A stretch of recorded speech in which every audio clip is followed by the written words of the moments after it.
After over 10 years of hiring in the Philippines, even though I grew up in the Philippines, I'm Filipina, I always meet someone who says I hired from the Philippines and I always had a bad experience. Now, it's not totally their fault. There are a lot of scams out there. There are a lot of people that are not telling the truth on their resumes. And honestly, there are also people who don't know how to manage teams. It doesn't even matter if they're Filipino or not. But Philippines is a very special place to hire and outsource. They're the best English-speaking people in Asia, and the huge wave of outsourcing from business process outsourcing companies or BPO companies, a lot of the companies in the States throwing their customer support teams in the Philippines, big companies such as Airbnb, Western Union, PayPal, AT&T, Verizon, all of these factors make for a really huge talent pool for people that are ready to serve an international market.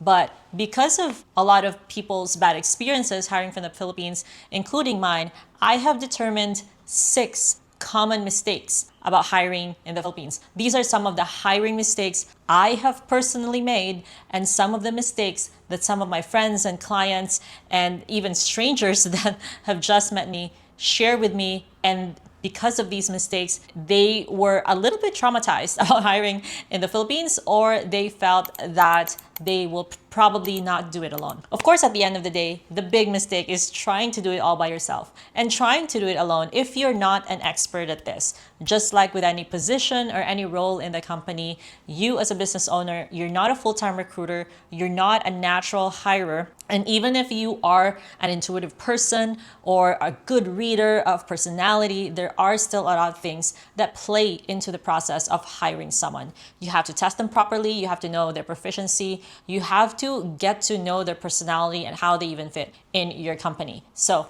a lot of these things aside, let me tell you about the top 6 hiring mistakes about hiring in the Philippines. Number 1 is hiring too cheap. Now, when I entered the freelancing industry in the Philippines, when I was living in the Philippines in 2007, I was getting paid as an SEO writer for about $3 to $5 per SEO article. So there was no AI back then, so I was writing this article from scratch. Typically, this article would have 500 words and I would have to pepper in a lot of the keywords. But then the article has to make sense and the article has to still be written very well, because if it's bad article, then it will still be bad for the website. So I did a lot of that. In fact, I even had a gig where I was tasked to write 10,000 words a day. So that was pretty crazy.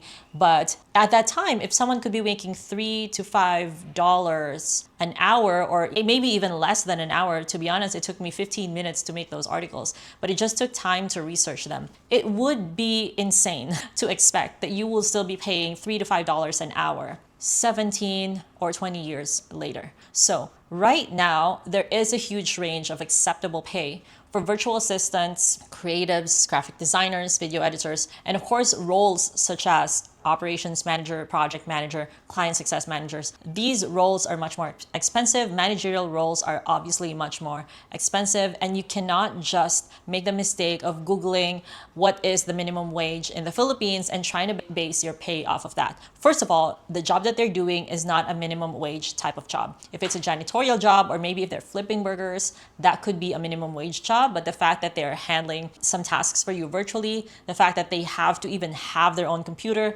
and have their own internet connection, the acceptable range would be somewhere between $9 to maybe $18 an hour. This is like a very common range that would still be a very good opportunity for someone living in the Philippines. So of course, the more specialized they are, the more higher level they are. They can charge as much as possible. So it really depends on the freelancer, how they are also packaging their services and their offers and the solutions that they're providing to their clients. Now, being cheap is not just all about salary. Another thing that you need to think about is providing benefits. Filipinos are very loyal people, and if you give us good benefits that our families can also benefit from, we will be so loyal to you. We will love you. We will love working with you. You will hear a lot of stories about how loyal Filipinos are all over the world. This is why we make great hospitality workers, we make great nurses, and if you ask my husband, he will also tell you that he loves his Filipino wife. me.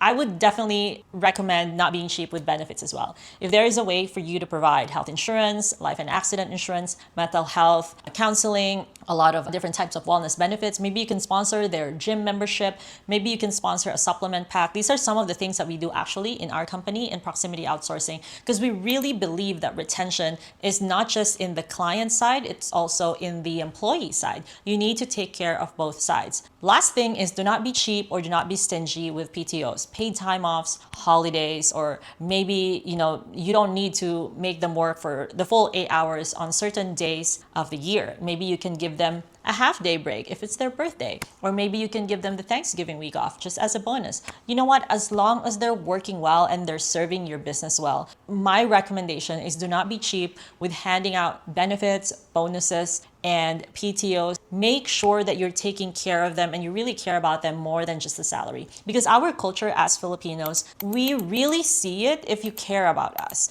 We see it if you see us more than just the help. And that feeling is very deep and very lasting. Don't get me wrong, I've been the help for so long. I have served clients from all over the world. In my events company even, I would wipe floors, I would tidy up chairs, I would clean stages. I was the help for such a long time. But when I was in that role at that time, I had certain clients and I had certain bosses that were very nice to me. They would bring me an extra can of Sprite when they see that I'm tired, or they would make me a sandwich or something like that, or a guy would a male colleague would walk me home if we all go home late at night because I was in the events industry. I remember these different types of a show of kindness, and it definitely helped me become more loyal to my colleagues, to my coworkers, and to the bosses and clients that I worked with in the past. And I still love them and I still remember these people up to now. So don't be cheap, not just about the salary, benefits, and time off as well. So if all of these things are a little bit overwhelming for you, always remember you have the option to not do this alone. Hit us up at proximityoutsourcing.com if you need help.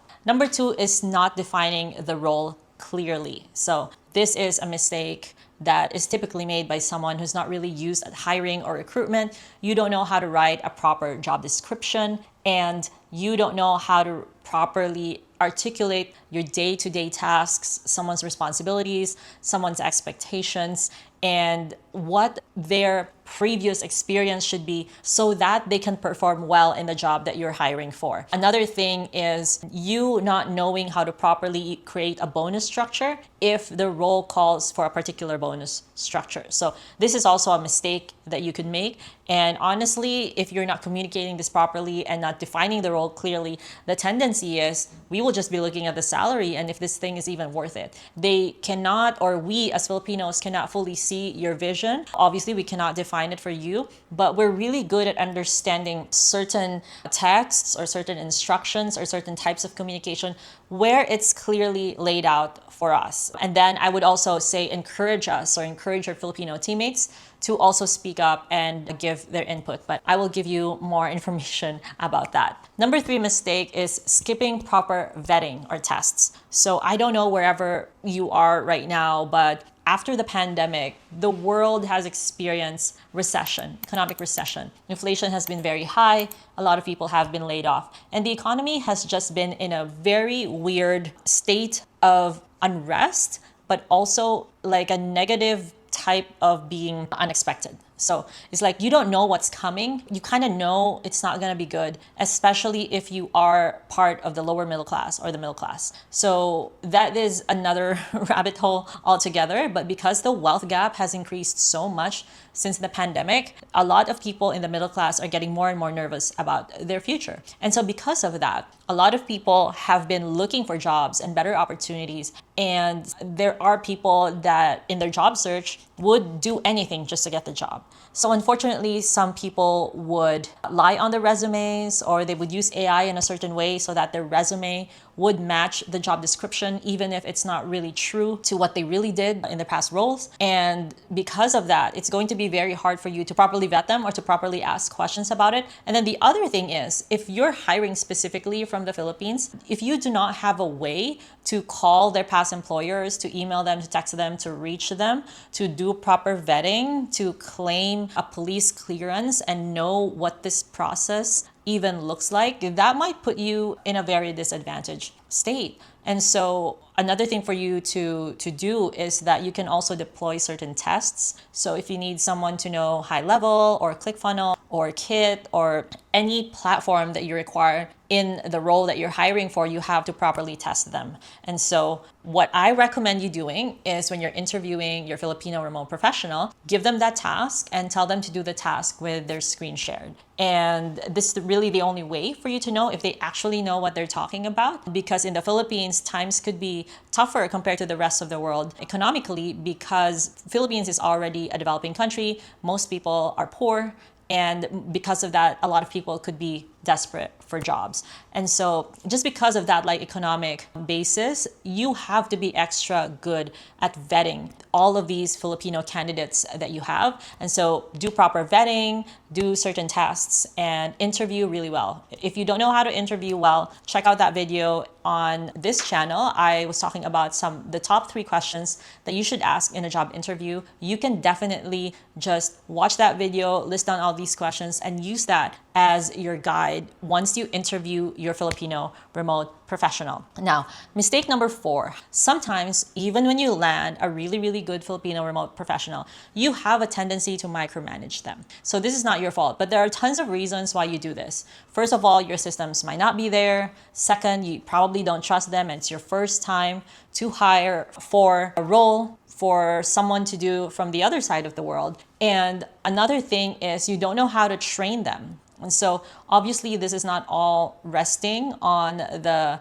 fault or the side of the owner or you as a business owner. It's also not the fault of your Filipino remote professional. But the thing is, if you have any sort of even an uneasiness that comes with a cultural difference, and if you hired a Filipino who is not very high on the English proficiency skill, then the tendency is there is an underlying feeling of distrust. And because of that, you probably tend to micromanage. So that is one thing that I really want you to avoid. I want you to set up your systems, set up your SOPs, make sure that you onboard them properly, that they understand. By the way, sometimes when you talk to Filipinos and a lot of Asian cultures, and after you mention an instruction, you ask them, okay, did you understand everything? A lot of them will say yes. But if they did not, they will still say yes, because for them, it's embarrassing to say no. They're going to feel stupid. So you have to really ask more questions and say, if you can change something about this, or if you can improve something about this, what would it be?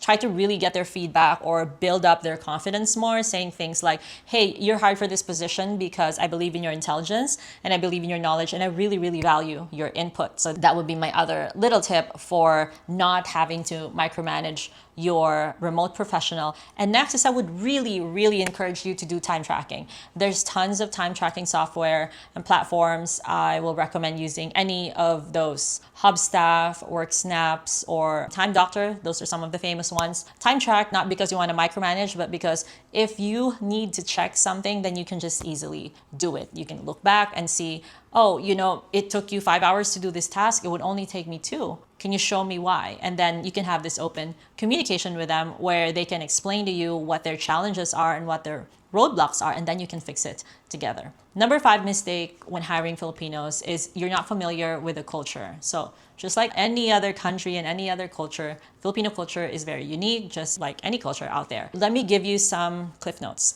as a Filipina and as someone who grew up in the Philippines. So Filipinos are, like I said, very loyal people, and we're religious, we're Catholics. We believe in God and we're scared of God. I believe that a lot of Filipinos, honestly, because of this closeness to God and religiosity, spirituality, I believe that a lot of Filipinos are really trustworthy and honest and inherently good. A lot of Filipinos are not very good open communicators, but we're good at communicating in other ways, like body language or facial expressions. We also have an innate feeling of happiness every time we serve someone. And this is why a lot of Filipinos are hired to become hospitality workers, nurses, domestic workers, nannies. There's a reason why these are the jobs that we do. We're naturally good at taking care of other people. And honestly, it makes me so happy if someone tells me, hey, you really helped me with that. I'm so grateful you made that happen. So selfishly, honestly, that makes me super happy every time I hear that. And especially in my business in proximity outsourcing, if someone tells me, hey, Karla, you really made my life better. The project manager you hired was so good and my business has been blowing up since, that makes me super happy. So we are a service oriented culture. Some negatives of our culture. So I think I already shared this with you. We have like a saving face type of culture where we get embarrassed easily and we feel shameful if we do something wrong, especially if it's something that other people know or like everyone in the Slack channel knows. That makes us feel bad. The other is a lot of Filipinos, unfortunately, if they do something bad in your business, and even if obviously they did not mean to do it, they just made a mistake, but if they feel like you were so upset by what they did, they'll just resign because they can't bear to see your face and they're just so ashamed and so embarrassed. So unfortunately, this has happened to some of my friends. They were just like, oh my God, she wasn't so bad that I was going to fire her. She just made a few mistakes and I had word with her and I was just trying to give her feedback, but then she suddenly resigned. And so this has happened to some of my friends and it's really shocking. And this is why you really have to have a conversation when you hire a Filipino remote professional, that you have to build them up and you have to make them really believe in their role and what they're doing and how important they are to the company. Another thing that also my husband sometimes complains about is sometimes you don't answer questions straight or directly. Like if you're asking a yes or no question, we will answer like something else. So for example, if my husband says, hey, have you washed the car? I will say, oh, I was at Pilates for too long. So obviously I didn't, right? But immediately I'm trying to justify it. So it is funny to me now, and we have adjusted and my husband would always call me out like very kindly, but also firmly so that I can improve how I communicate. So sometimes these little moments happen in your team. So I just want you to give your team feedback kindly, but also firmly, and guide them towards what could be done better next time. So just a little communication challenges. So just keep that in mind. And when you're hiring, include a part of your onboarding in addressing that. And of course, I think there are other things that really make our culture unique. So you can just ChatGPT or Google those and you can deal with those. But in my opinion, those are the highlights. And lastly, the last mistake that a lot of my friends make when hiring Filipinos or Filipino remote professional is not giving any growth plans or not giving the remote professionals a ladder to improve or to ascend in their business. And so if someone is hired as a VA, they don't want to be a VA forever. Very likely, they don't want to be a VA forever. So is there a way for them to advance in their role? Is there a way for them to improve? Is there a way for us to serve you more, to serve you better, to be more important in your company? That is really key. So I already mentioned with you how loyal our culture is. If you give us a clear plan to help us become better at life, better in our role, and be a better servant to you and a better tool for your business, honestly, that would make our day. Also, don't forget that all of your Filipino remote professionals, they're humans too, and they're Filipino first. Their family will always come first, and what they can give to their family will always be a priority for them. So ask your remote professional, ask your VA, ask your project manager, ask your graphic designer, video editor, operations manager, hey, I really like how we're working. I really value you. Is there a way that I or my company can help you in other areas of your life? So in my company, Proximity Outsourcing, we help all of our remote professionals get paperwork to get visas so that they can visit other countries, get paperwork so that they can loan a car or they can be approved for a house loan, or if they need a certain amount of money, another loan because someone had a very high medical expense. And we assist them as well with any like bereavement assistance if someone passed away from their family. So be more involved in what's happening in their family and in their personal lives, because that means a lot to us. So don't be stingy with your love and care as well. And honestly, if you give that to your Filipino remote team, they'll be so loyal, they'll help you grow, and they will be your ride or die forever. Trust me. Most of my teammates have been with me for more than 5 years, and I'm very lucky to have them. And I'm very, very lucky that I'm also Filipino and I understand what matters to them. And they have helped me grow my company. They've helped me reclaim my free time and live the life that I want and choose the tasks in my business that I want to do, which help me love my business more. So those are the 6 hiring mistakes that a lot of people typically run into when they're hiring from the Philippines. Once again, if all of this feels so overwhelming for you, send us a DM or visit our site at proximityoutsourcing.com and book a call, and we'll happy to help you out.